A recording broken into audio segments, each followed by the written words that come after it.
एक धर्मदास नाम के महापुरुष वैश्य थे, बनिए थे, और वैष्णु साधु से दीक्षित थे, विष्णु जी के पुजारी थे, विष्णु जी को इष्ट मानते थे, साथ में शंकर भगवान की भी पूजा करते थे। जैसे भी हमारे धर्म गुरुओं ने हमारे को जो ज्ञान दे रखा है, हम वैसे ही वो लगा हुआ था। और रूपदास नाम के एक वैष्णव संत से दीक्षित थे। अब उस रूपदास जी ने जैसा भी उस प्यारी आत्मा को गाइड किया, वो उसी तरह समर्पित था। उसने बता रखा था रूपदास जी ने कि 68 तीर्थ करने चाहिए, अमरनाथ चारों धामों को भी अवश्य वहाँ जाना चाहिए, एकादशी का व्रत करो, हरे राम हरे कृष्ण और भोलेनाथ शंकर भगवान का इसका जाप करो, ओम नमः शिवाय आदि। तो ये मंत्र जाप करता था। और तीर्थ भ्रमण के लिए वो चले वहाँ से। उस समय लगभग 80-82 वर्ष की उम्र थी, 85 वर्ष की उम्र थी धर्मदास जी की। तीर्थ यात्रा पर गए हुए थे मथुरा के तालाब में, जहाँ भगवान, जैसा कि हमारे धर्म गुरुओं ने बता रखा था कि यहाँ श्री कृष्ण गौ चराया करते थे, इस सरोवर में नहाया करते थे, गौओं को पानी पिलाया करते थे। तो उस श्रद्धा से सभी वहाँ उस तीर्थ पर जाते हैं और फिर गिरिराज के चक्कर लगाते हैं। अपने आत्माओं, ये भोली आत्मा ये तो कहती हैं कि रामपाल तो हमारे देवी देवताओं को, धार्मिक तीर्थों को जो है सब अच्छे नहीं बताता। अब विचार करो, जिस गिरिराज यानी गोवर्धन पर्वत की आप महिमा गाते सुनाते हो, उसकी लीला क्या है। जैसे धर्मदास जी को परमात्मा मिले, फिर उनसे पूछा कि आप, ये लंबी वार्ता है, समय थोड़ा है, लेकिन आज जो दास बताना चाहता है कि तीर्थों पर और इन ऐसे यादगार स्थानों पर जाने से जीव का मोक्ष नहीं और केवल पाप ही होते हैं, पुण्य नहीं। क्योंकि पुण्य तो इसलिए नहीं कि शास्त्र, वो श्रीमद् भगवद गीता में वर्णन नहीं उसका, और जो शास्त्र में वर्णित साधना नहीं है, वो अध्याय नंबर 16 के गीता के मंत्र 23 में स्पष्ट ही कर दिया है कि शास्त्र विधि को त्याग कर जो मनमाना आचरण करते हैं उनको कोई लाभ नहीं होता, ना सुख होता, ना गति होती, और ना ही उनको कोई सिद्धि प्राप्त होती, यूजलेस। तो धर्मदास जी को परमात्मा एक जिंदा महात्मा के रूप में मिले। पहले तो तालाब में नहाए, फिर विष्णु जी की एक मूर्ति शालिग्राम था, उसको नहाया धोया, नए कपड़े पहनाए, पुराने कपड़े धो कर सुखा दिए भगवान के। फिर धूप दीप दे करके उसको जो ऐसे धूप धाप दे कर लग गया गीता का पाठ करने। परमात्मा निकट से बैठ के 20-30 फुट की दूरी, 50 फुट की दूरी पे, और ध्यान से सुन रहे हैं, जैसे बहुत अच्छा लग रहा है। धर्मदास जी ने भी उस दिन एक अध्याय करा करता पाठ था, उस दिन 4-5 मोटे से 4-5 अध्याय सुना दिए। ये जान करके ये सामने बैठा एक मुसलमान हमारे धार्मिक ग्रंथ ज्ञान से कितना प्रभावित है। जब सारा कुछ सुना लिया, जब भगवान निकट आकर बैठ गए और कहा, हे महात्मा जी, मैं भटकी हुई आत्मा हूँ। देखो पुण्यात्माओं, हमारे पिता ने हमारे तक पहुँचने के लिए कितना कैसे छिद्र करने पड़ते हैं, क्योंकि काल ने हमारी इतनी बुद्धि खराब कर दी इस गलत ज्ञान से, और यह झूठे सुख में इतने रंग दिए। ब्रह्मा विष्णु महेश को इष्ट मानकर हमारी पूजा में, इनकी पूजा में दृढ़ कर दिए।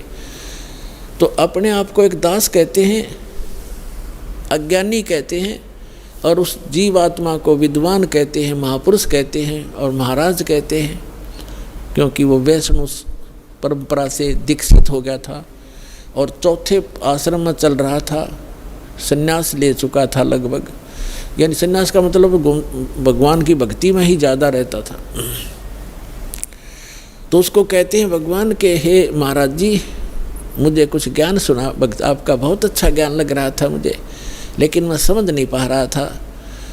तो फिर लगा धर्मदास जी ने बताया कि 68 तीर्थ करने चाहिए, राम कृष्ण का जाप करना चाहिए, ओम नमः शिवाय का जाप, यानी भगवान शिव की भक्ति करनी चाहिए। तो भगवान ने कहा कि मुझे आप अपना दीक्षा दे दो, मुझे मैं कुछ भक्ति कर लूँ। तो धर्मदास जी ने कहा कि मैं दीक्षा देने का अधिकारी नहीं हूँ और ऐसे कोई दीक्षा देने से कोई लाभ नहीं होता। मैं आपको अपने गुरुजी रूपदास जी से मिला दूंगा, आप उनसे दीक्षा ले लेना।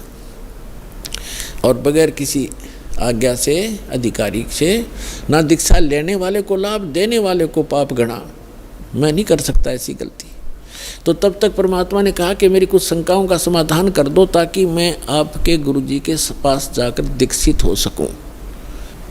ये क्या बताने लगा धर्मदास कि हम कोई जीव हिंसा नहीं करते, हम कोई जीव हिंसा नहीं करते, हम तो वैष्णव साधु हैं, हम मांस वास नहीं खाते। तो परमात्मा ने कहा कि देखो आप यहाँ क्या क्रिया की आपने, कि गिरिराज का एक पूरा चक्कर लगाया मैंने, इस गोवर्धन का चक्कर लगाया है और आज यहाँ रुका हूँ। और इस भगवान के ये धाम है, ये तीर्थ है मथुरा का, इसमें स्नान किया है। इसमें स्नान करने से बड़ा पुण्य होता है, बड़े इसमें लाभ होता है, मोक्ष होता है। और गिरिराज का जो चक्कर लगाने से जीव का कल्याण होता है। परमात्मा बोले कि आप गीता को सत्य मानते हैं? हाँ जी मानता हूँ। आप नाम क्या जपते हो? हरे राम हरे कृष्ण कृष्ण कृष्ण हरे हरे, राधे राधे श्याम मिला दे। क्या ये मंत्र गीता जी में है? कि नहीं, जो गुरु मंत्र दे दे उसी से लाभ होगा। गीता अध्याय नंबर 16 के श्लोक नंबर 23 में लिखा है कि शास्त्र विधि को त्याग कर, आप ही पढ़ रहे थे अभी, भगवान ने कहा जो मनमाना आचरण करते, अपनी मनमुखी जो मंत्र जाप करते हैं वो यूजलेस है, ना उनको सुख होता है, ना कोई गति होती है, ना उनको कोई सिद्धि प्राप्त होती। आप तो गीता को पढ़ते हो, करते हो इसके विपरीत हो, आप विधान तोड़ रहे हो। और गीता का ज्ञान किसने बोला? महात्मा परमात्मा ने कहा कि श्री कृष्ण जी ने बोला। अच्छा, श्री कृष्ण श्री कृष्ण कौन है? कि विष्णु जी। विष्णु जी की मृत्यु होती है कि नहीं? वो तो अजरो अमर है, वो परमात्मा सर्वशक्तिमान। अच्छा, गीता जी का ज्ञान दिया, श्री विष्णु कहो चाहे श्री कृष्ण कहो, आपके शब्दों में। हाँ जी, हाँ जी। तो गीता अध्याय नंबर 4 के श्लोक नंबर 5 और 9 में आप ही पढ़ रहे थे। ये खुद कहता गीता ज्ञानदाता कि मेरे और तेरे अर्जुन बहुत जन्म हो चुके, तू नहीं जानता, मैं जानता हूँ। दूसरे अध्याय के 12वें श्लोक में आपने पढ़ा, यानी परमात्मा ने ये संकेत में बताया कि अभी आप पढ़ रहे थे, वो खुद कह रहा है कि मेरी जन्म मृत्यु होती है। ये 10 श्लोक बता रहा है आपको। और 10वें अध्याय के दूसरे श्लोक में कहा कि मेरी उत्पत्ति को ना ये देवता जानते। सतब हो गया एकदम, जैसे सुन हो जाकर। और आप कहते ये अजरो अमर है। और ये खुद कहता 18वें अध्याय के 62वें श्लोक में कि यदि तूने पूर्ण मोक्ष चाहिए तो उस परमेश्वर की शरण में जा, उसकी कृपा से तो परम शांति को, सनातन परम धाम को प्राप्त होगा। वो परमात्मा कौन है उसके बारे में बताओ मुझे, तब मैं दीक्षा लूँ तुम्हारे से। तो नाराज हो गया भगवान, नाराज हो गया कौन? धर्मदास। कि तू आप तो हमारे देवी देवताओं को हे बताते हो, आप तो मुसलमान हो इसलिए। परमात्मा बोले मैं नहीं बताता, आप ये बताइए मुझे कि ये गिरिराज की आपने परिक्रमा की, ये कथा सुना दे मुझे। धर्मदास जी ने सुनाया ने, एक बार ना यहाँ देवी देवताओं की पूजा होया करती थी और भगवान कृष्ण ने ये कहा कि इन देवी देवताओं की पूजा बंद करो, इंद्र की पूजा भी बंद कर दो, केवल एक परमात्मा की भक्ति करो। जिससे एक शुद्ध होकर के इंद्र ने इतनी जबरदस्त वर्षा कर दी, 96 मेघ माला, 96 करोड़ मेघ माला एकदम वर्षा दी, मूसलधार वर्षा होगी। तो भगवान शिव ने, कृष्ण ने इस गिरिराज को उठा लिया था हाथ पे और सारे ब्रज की रक्षा कर ली, सारा इंद्र बरस लिया, सारा वर्षा हो ली, कोई खूब मुसलधार, लेकिन एक बूंद भी नीचे नहीं आने दी। इस गोवर्धन के ऊपर ही सोख दी भगवान ने। परमात्मा बोले थारी बुद्धि ले गए चोर। अब तेरे कृष्ण जी कहने लग रहे देवी देवताओं की पूजा मत करो, देवताओं के मुखिया इंद्र की भी पूजा छुड़वाई उन्होंने, और तब इन देवताओं के चपट रहे। और फिर मैं देवताओं की थारी बेइज्जती करता हूँ। और जिस जोड़ में तू नहाया इसमें इसने तो छोड़ कर चले गए। श्री कृष्ण द्वारका में रहा करते थे, वहाँ जाओ न वहाँ गड्ढो तुम। अब वो द्वारका भी ना रही, वो समुद्र में डबो दी, इसलिए डबो दी थी कि यहाँ धक्के खाना होंगे ये बोली आत्माएं, मोक्ष होगा भक्ति से। अपने आत्माओं ये ज्ञान है, अभी तक हमने अज्ञान भर रखा था अपने अंदर। ये काफ़ी लंबी कथा, लेकिन शॉर्ट में जो दास बताना चाहता वो इतना ही है। फिर परमात्मा ने कहा कि आप कहते हो कि मैं कोई जीव हिंसा नहीं करते, आप कहाँ से चल कर आए हो? कि बांधवगढ़ से आया हूँ। कहाँ? मथुरा में। कितनी दूरी है, कितना डिस्टेंस है मथुरा और बांधवगढ़ का? धर्मदास जी ने कहा यानी 250-300 मील होगा, कोस, पहले कोस चलती थी, यानी 850 किलोमीटर डिफरेंस है मथुरा और बांधवगढ़ का। तो परमात्मा ने कहा किस साधन से आए आप? धर्मदास जी ने कहा मैं पैदल आया हूँ महात्मा भाई, पैदल आया हूँ जिंदा महात्मा जी, मैं पैदल आया हूँ। तो परमात्मा ने कहा वहाँ से लेकर इस मथुरा तक आपने कितने जीव मार दिए, गिनती नहीं हो। और इस तालाब में नहाए, इस मथुरा के इस तालाब में नहाए, ये लोटा पानी का भर के लाए हो आप, देख इसमें कितने जीव जंतु। ये तो इस 2 लीटर पानी में इतने, और उसमें जिसमें आप मल कर नहा रहे थे, कितने जीवों का कचूमर काट दिया धर्मदास, करोड़ों जीव मार दिए इतने। और इंतजार तुम कहते हो मोक्ष होगा, तुम तो पाप के भागी होगे। पृथ्वी ऊपर पग जो धारे है, करोड़ जीव एक दिन में मारे। कहते 70 ब्राह्मण की है हत्या, जो चौका तुम देवो नित्या। ब्राह्मण संस हत्या जो होई, जल स्नान करत हो सोई। अब जैसे आपके शास्त्रों में कहा है कि ब्रह्म हत्या का पाप बहुत भारी होता है, जीव हिंसा ब्रह्म, और जैसे जीव हिंसा ब्रह्म का होता है, वैसे भक्त को मारा जाए और जीव हिंसा होती है। तो कहते एक जो तुम ये खाना बनाने से पहले मिट्टी और गोबर से वो स्थान लीपा जाता था, और कहते हैं आपने जो ये चौका लीपा है जहाँ रोटी बनानी थी, इतने पोर्शन में 1000 करोड़ जीव मार दिए। कहते हैं कि पृथ्वी ऊपर पग जो धारे, करोड़ जीव एक दिन में मारे। जैसे आप सारा दिन घूमते फिरते हो, एक दिन में आप करोड़ों जीवों को नाश मार डालते हो।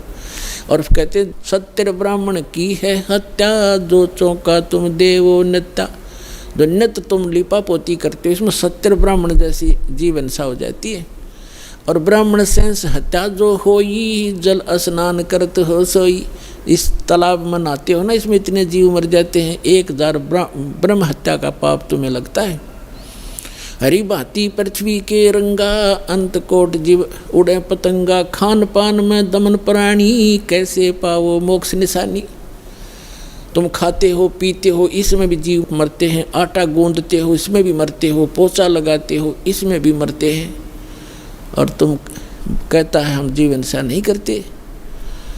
अपने आत्माओं के कहने का भाव ये है दास का कि उस तीर्थ पर जाने और आने में आपने जो पाप जीव मारे वो तो आपके बैड अकाउंट में, और पुण्य एक भी को नहीं, क्योंकि वो सदग्रंथों के विपरीत साधना है। शास्त्र विधि को त्याग कर वो मनमाना आचरण है। तो यहाँ आपके मन में ये शंका आवेगी। अच्छा, एक तो ये कंसेप्ट आज का जो सत्संग है, ये कंसेप्ट चल रहा है कि तीर्थ क्या है, ये अमरधाम वैष्णो देवी आदि कैसे बने, ये क्लियर हो गया। एक दूसरा ये था कि भगवान के दर्शन से नहीं मंत्र से मोक्ष होगा। जैसे भगवान, जैसे आप श्री कृष्ण जी, श्री विष्णु जी और श्री भगवान शंकर जी को भगवान मानते हो, जैसे पार्वती से ज़्यादा दर्शन शिव के कोई नहीं कर सकता। वह तो उसकी धर्मपत्नी थी, अर्धांगिनी थी, सबसे ज़्यादा दर्शन वो एक कराया करती, लेकिन मोक्ष नहीं था। उस मंत्र से मोक्ष हुआ। भगवान खुद वो परम अक्षर ब्रह्म 120 वर्ष तक भारतवर्ष की पृथ्वी पर काशी के अंदर रह कर चले गए, और करोड़ों व्यक्तियों ने दर्शन करे, लाखों ने। मोक्ष नहीं हुआ, क्योंकि उनको वो मंत्र प्राप्त नहीं हुआ। उस योग्य वो हुए नहीं कि जिससे वो मंत्र प्राप्त कर लेते, जिससे मोक्ष होना था। तो वो मंत्र और वो समय अब आ गया पुण्यात्माओं। अब ये वो कलयुग का धन है आपके माता पिता जिनसे आपका जन्म हुआ, ऐसे समय में जो परमात्मा ने पूर्व निर्धारित किया हुआ था। अब वो समय आ गया है, वो कंप्लीट कोर्स आपको प्राप्त होगा और इस मंत्र से मोक्ष होगा जो आज दास के पास उपलब्ध है। इसको प्राप्त करो और अपना कल्याण करो।